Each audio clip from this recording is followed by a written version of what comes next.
And welcome back to the Livingston Parish News Football Show. This is week 5. We're here with Rob DeArmond and Mr. William Weathers. We're going to be talking football for the next 20 to 30 minutes. So strap in. We appreciate you joining us today. We do this show because we couldn't find a time for all 5 coaches to come together. We couldn't even find a time for the small school coaches on the east side of the parish to come together, and we couldn't find a time for all the 5As. So we just decided, all right, we're going to do all of our interviews. We're going to talk to these guys, and then we'll get together and talk about what they said, and we talk a little bit about what happened last week. So let's get started. Please remember that this podcast is available on our website, www.livingstonparishnews.com/podcast. We have audio and video versions. They are free. You can also find all of our podcasts on any podcast platform, podcast, that we distribute it via Anchor FM and is also on Apple Podcast and Google Play. First and foremost, we're actually going to double team the first team. We're talking about Live Oak. Rob, you covered that game. It was against Kentwood on the road. Had some interesting tests there. First time they trailed. Twice. You brought that up. So but big game on the ground. Found a way to overcome. I'm going to let you roll with the gamer itself and talking about what Coach Beard said after. When I talked to Coach Beard after, he said we got everything we wanted out of this game. You know, we go on the road, we play in a kind of hostile environment at Kentwood. If you never played under the tank, it can be intimidating to go over there, and they get a win. They're trailing twice. As a matter of fact, Red Rosebeard throws an interception on the first play of the game. Kentwood goes down, turns that into a touchdown.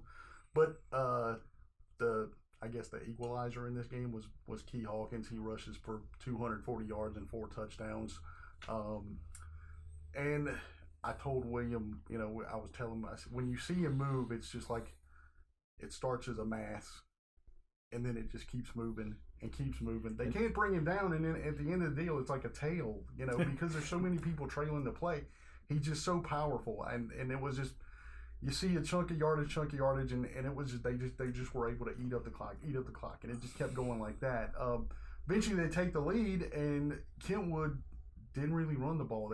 It's almost like they use the short passing game as their running game. So Live Oak is ahead, and then they just throw a little swing pass out to the sideline there. Receiver breaks a couple tackles. He goes 80 yards. Mm-hmm. Then they come back next series, and it was a blown coverage. And they go down and score again. And Live Oak got called for roughing the kicker on the PAT. Kentwood goes for 2. They're up 21-20. So then I want to say it was 3 plays later, they're in the end zone because Key breaks another one. Right. He goes 50-something yards, just sets them up real quickly. Then Kentwood got the ball back. Eventually, they try to run the same play that they hit for that touchdown, and Colin Deckers gets an interception and kind of seals it for him. And Colin said that was an adjustment they made based on that one play that they broke and blew that coverage. He said they kind of put me over the top, and we were kind of expecting them to come back for it. So that adjustment worked for them, and they're able to get that interception, kind of seal that win. But I mean, it was fun to watch Key Hawkins run and do what he does, man. And if you guys get a chance to go see him run, because it's interesting. And the bodies just kind of fall off behind. Yeah, it's like I said, you don't see a comet very much. You're not going to see one, but it was like a tail. It just follows him wherever he goes. Really, really interesting to see from the press box. I'll put it that way. Well, and thanks for traveling up there to go cover that. Let's shift over to William. Live Oak's now 4-0. Looking pretty good. Heading into their homecoming week, they've got SCI Academy, who is 0-4. But the week after, got Zachary. So what's Coach Beard preaching this week? Yeah, it sets up as the prototypical trap game. Or if your mind is not in the proper place, you tend to drop your level of play. And I think that's the focus is that look, we've established our standard. You're 4-0 for a reason. You've played fairly consistently for 4 weeks. Don't drop your level of play. Mm-hmm. Don't think ahead. Think in the moment, and I think that's the byword of the week is that just to focus on SCI Academy. Don't focus on their record. You focus on your level of play and executing. So they trying not to look too far ahead. So, but they will open with open district with Zachary. District play is opening up next week, so it should be an interesting show after a lot of these teams move through this week. Let's move to the game you and I attended. That'll be Denham versus Assumption. That was a loss, tough loss, after surging back against Sanoma, and now they've been surged against. Talk to us a little bit about the game and, what Coach Conadi's had to say after. Yeah, I mean, with 6:47 left in the game, the homecoming dance was looking to be a pretty happy occasion. And in the next 6 minutes, it all went downhill. Assumption, I guess, deserves credit for executing, but unfortunately, Denham Springs is going to have to look itself in the mirror here and try to figure some things out quickly because, like, as you mentioned, with district play a week away, this is not exactly how you want to go into it. And hopefully, with a very, very formidable opponent coming in this week in Westgate, who's 3-1, they've got to figure some things out defensively. They gave up.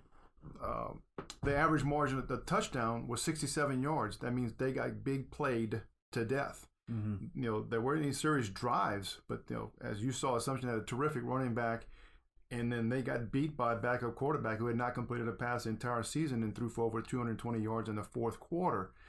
So now they've got to shore some things in the back end. Secondary is has got to do a better job because Westgate's got the number one receiver in the state in Keon Booty. And then the guy opposite him is going to Kansas State. So now you've got two first-year corners in Josiah Raymond and C.J. Johnson who've got a challenge ahead of them to keep those two guys in front of them and hopefully as a secondary do a better job of keeping things in front of them. And hopefully because the positive was that they finally established a running game. They ran over 200 yards. Cameron Kelly had a great a freshman who's really come on and rushed for, I think, 80 yards. And Jalen Jenkins complimented him with 60, 70 yards. They ran 83 plays compared to like 45. I mean, they were in position. That was the script that you would want to do. Keep them on the field, wear their defense down, and go ahead at 34-16 is looking pretty nice. Cameron Beal had a 46-yard field goal. They hit the crossbar, and it was just this big momentum lift. And then the next 6:47, unfortunately, went south. Right, and it was interesting. They've been trying to run a high flying offense. It was interesting to see them suddenly just say, "All right, we're going to get heavy. We're going to run it. We're going to see what happens." That's right. They did a lot of that with Tristan Dewey and Caden Bayrod. It was quite a load coming at him. Tristan scored a touchdown. And you're right. They did use that on occasion. Hayden Horn caught a touchdown. He's a safety, so they were implementing some of the defensive guys in short yardage situations, and it worked. Right. Again, everything was for 42 minutes. It worked. Yeah. They were in a position that having worn down Assumption's defense, and they didn't finish the last 6:47. Well, and they will have, as you mentioned, they'll have a challenge this week in Westgate. A lot of talent on that team, kind of like Assumption, some high-powered offense. So, as you mentioned, the defense is going to have to come up to speed. Will be interesting to see how they are moving and trending into that first week of district. They have Central. Moving into Walker, had to travel, went down to New Orleans, played Landry Walker, and pulled out a dub. So you're looking at 2-2. Talk to us a little bit about the game and what Coach McHugh had to say. I think for the first time in 4 weeks, they were able to do two things that they hadn't been done in the same game. They ran the ball and stopped the run. Yeah, I think both areas were, like you said, places we wanted to improve.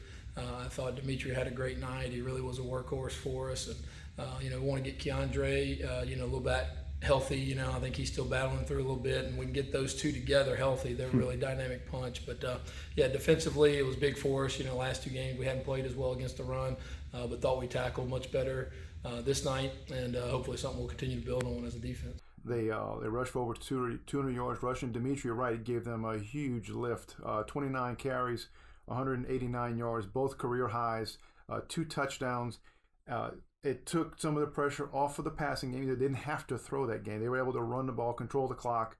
Although Brian Thomas still had 3 touchdowns, he caught 2 and returned an interception. He's just incredible and having a terrific season. And then defensively, they gave up, I think it was 80, it was under 100 yards rushing. Landry Walker hit a few big plays and kept themselves in the game, but a tremendous road win. You come home and there's a huge difference mentally in 2-2 versus 1-3, and then they got homecoming with Broadmoor. And will be interesting to see. Next week they've got Scotlandville to open up district, so that'll be the return. So we'll be looking forward to that. Moving back over to you, Rob. We're talking about. Last week we said this is going to be a challenge for Albany because you got to beat the trip first. They got a little help from an old friend over there in Sulphur, and then headed up to DeQuincy. But unfortunately, even after, as you mentioned in our pre-production, 600 yards total with 42 points, still had a loss on the road. Talk to us a little bit about what you heard from Coach Janis after the game. When I talked to Mike, after the game, it was literally Friday night, and there's a lot to digest in that. And I told him we did the interview, I did it on the phone, and come back and listen to the tape. And I said, man, that was pretty rough to listen to, But then you go back and, like you said, you put up 600. He said you put up 602 yards of total offense. You should win, no question. And I asked him, did you feel like you could put up that many points? He goes, I thought we could put up more, and that's kind of what gets him. And he said the focus right now is just trying to fix some of those things as they head into this week's game hosting Pearl River. But there's a lot of things. He said their first drive they lost a fumble on DeQuincy's 5. DeQuincy went down and scored. They had a 30-yard touchdown run on the next drive. They got wiped out by a penalty. Had to punt the ball back, and then they had it later in the game. They had an interception bounced off of Rhett Wolf's hands. It turns into like a 97-yard touchdown pass. So it was that kind of night. But he in talking to him, he said there was one that punt that they gave up. He kind of typified what happened for him because he said their gunners weren't running like they're supposed to. He said the ball bounced at the 12. We could have pinned them back, and so it hits. Nobody's there to touch it, so it rolls into the end zone. They get the ball on the 20. So that was the kind of the thing that maybe typified what happened for him that night. And he said it's more about us figuring stuff out from an execution standpoint and discipline is what he stressed. And he said it's not a discipline because we have bad kids, because our kids are great. It's being more disciplined in what we're doing on the field, and I think that's what he's trying to stress heading into this week. So, what are some of the challenges you see? You see your running back do what their guy did last week, and what are some of the challenges you guys are going to have to deal with this week? Yeah, he's going to be one of the best football players we play all season. He's a very gifted running back, very dynamic. He's quick, fast, and runs with a lot of power. So it's going to be a challenge tackling him. Something we've had a challenge with this season already is just making sure-handed tackles and game tackling. So, something we're going to focus on this week and making sure that we're surrounding the football, we're working on pursuit, and we're just getting better at tackling. And, you also mentioned tackling. They're heading into Pearl River. Yes. Springfield got a taste of Pearl River and Mr. Corey Warren. So let's talk a little bit about that. We're going to transition over to Springfield. Mr. Warren against Springfield had 260 yards and 6 touchdowns. Quite a if you were playing high school fantasy football, he's your workhorse there. Excellent play. So Springfield, tough loss against Pearl River, 58-21, I believe. Tell us a little bit about what Coach Surpass had to say. For them, they knew Corey Warren was going to be the guy. He was going to put up those yards. I don't know if you necessarily expect him to score 6 touchdowns, but that's one of those things. The plus side for Springfield is that Coach Surpass said we're doing what we want to do offensively. We're averaging about 300 yards a game. It's just a matter of making sure kids are in position to make plays on defense, and they want to be able to just put a whole game together. They established that run game, which you guys know has worked well, but they got 3 touchdown passes from R.J. Surpass in the game against Pearl River. So they're kind of starting to show a little bit. We're not just running the ball. We can do a few more things with the ball as well. A big part for them, they were without Jaden Conley and Connor McKinney last week with concussions on the offensive line. Right. Then they get Hunter Yu has an accident, has stitches in his hand, so they lose him. So they have to move Noah Bonora, who was their starting center last year for all of the year, and they've been playing him at H-back. We talked about him a couple weeks ago about making that move. So all of a sudden, Noah's got to go, play center again. Right. Moving from H-back. So I guess the good part for him is, he wears number 5 when he plays H-back, and then they switch him to 53 when he plays on the line.